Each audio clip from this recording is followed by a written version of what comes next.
किशोर तिवारी जी, मैं आपसे पूछना चाहती हूं, पहले शिवसेना अब एनसीपी, अब क्या कहेंगे? देखो नाविका जी, एक तो तुमने है ना बहुत अच्छा इंटरव्यू लिया और प्रफुल्ल भाई को बहुत खुरोद के पूछा। हाँ, लेकिन एक सवाल नहीं पूछा कि भाई ये जो लियाजोन किया आपने खुद के यूनियन मिनिस्ट्री के लिए, तो मुझे आज ही मालूम पड़ा कि प्रफुल्ल भाई सक्रिय थे और अजीत पवार और देवेंद्र जी और अमित शाह जी ये सब लोगों ने मिलकर पार्टी तोड़ी। तो जिस प्रकार बीजेपी ने शिवसेना को तोड़ डाला, उसी प्रकार आज एनसीपी को तोड़ा है और ये प्रजातंत्र के लिए खतरा है। मैं बता रहा हूं कि जो मिनिस्टर हमारे सरकार में थे एमबीए के, उन्हीं लोगों को तो इन्होंने मिनिस्टर बना दिया और हम थे, हमारे पास थे तो बहुत करप्ट थे। अब एक नाथ शिंदे जी 2.5 साल कुछ नहीं बोले, जब उनके पीछे ईडी सीबीआई लगा। अब ये देखो ना, ये मियाँलाल मुशर्रफ जो है, हसन मियाँलाल मुशर्रफ, इनके ऊपर अभी तक तुम्हारे किरीट सोमैया जी कितने आरोप लगाते थे। उनको अरेस्ट होने वाली बताते थे, आज वो मिनिस्टर बन गए। अब कैसा होगा? अभी केंद्र के अंदर भी जो इनके सांसद लोगों को बोला था, शिंदे साहब के सांसद और एनसीपी के सांसदों पे, क्या उनको भी मिनिस्टर बना देंगे? यानी क्या होता है कि ये तो मुद्दा रहेगा कि आप सत्ता पाने के लिए आप चले गए। बीजेपी को कोई जरूरत नहीं थी, लेकिन बीजेपी का, जैसे राजीव रंजन ने बताया था कि बीजेपी की पोजीशन, आपने भी तो सत्ता पाने के लिए, आपने भी तो मुख्यमंत्री की कुर्सी पाने के लिए बीजेपी का साथ छोड़ा था।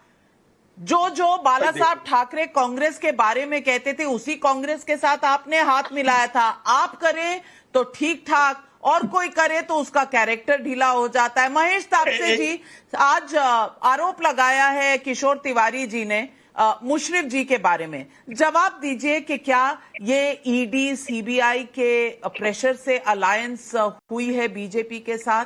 इसमें बीजेपी का कितना दबाव था एनसीपी पर?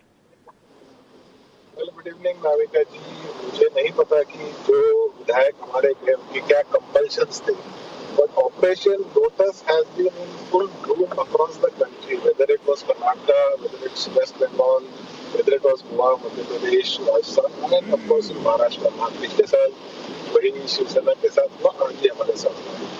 2 ही दिन पहले देश के प्रधानमंत्री महोदय ने मध्य प्रदेश में उनका भाषण सुना था। उन्होंने एनसीपी की बहुत आलोचना की। एनसीपी को करप्ट पार्टी कहा, सिंचन घोटाले में नाम होने की बात कही, फिर उसके बाद में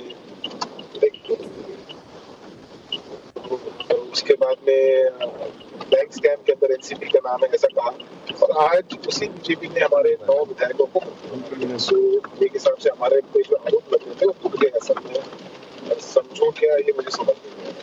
जहाँ तक एनसीपी की बात है, आज का जो निर्णय हुआ उसके अंदर एनसीपी का किसी भी प्रकार का ऑफिशियल, आप गाड़ी में हैं, शायद आपकी पूरी आवाज नहीं आ रही, लेकिन आरोप लगा रहे हैं। और राहुल लोढ़ा जी, मैं आपसे पूछना चाहूंगी, क्या ये आरोप सही है कि ये ईडी सीबीआई के प्रेशर में हुआ था? क्या यही कारण था कि शिंदे गुट जो शिवसेना का है वो भी इसी वजह से बीजेपी के साथ जुड़ गया था और महाराष्ट्र में सरकार बनाई थी?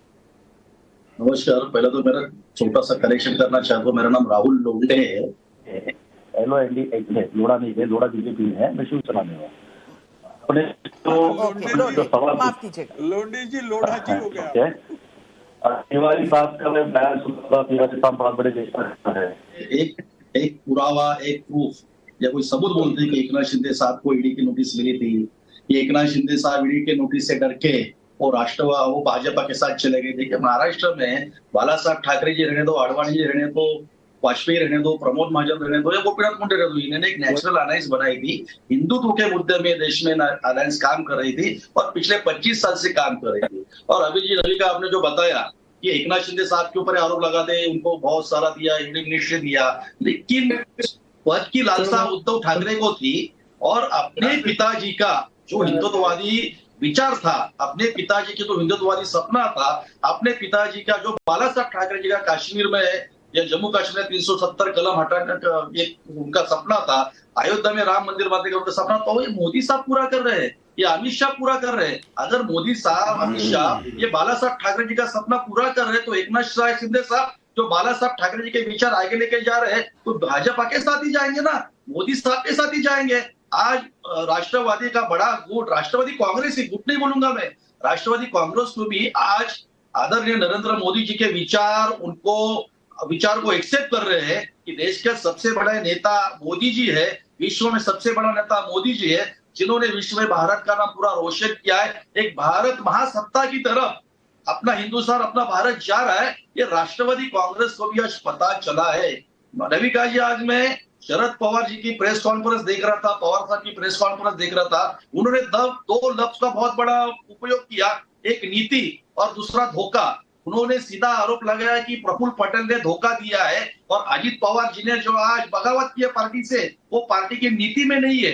लेकिन 1978 में, 1978 में इस महाराष्ट्र ने देखा है, पूरे देश ने देखा है कि वसंत दादा पाटिल जब 1978 में मुख्यमंत्री थे, तभी शरद पवार साहब ने 40 विधायक लेके वसंत दादा पाटिल की सरकार गिराई थी और खुद मुख्यमंत्री हुए थे। मतलब वो करेंगे तो वो नीति, और अजित पवार 40 विधायक लेके जाएंगे, समय समय की बात है। मुझे लगता है राजनीति में ऐसे मौके कई आए हैं कि जो कोई कहता है उसके विपरीत वो करता है, ऐसा हमने कई बार देखा है।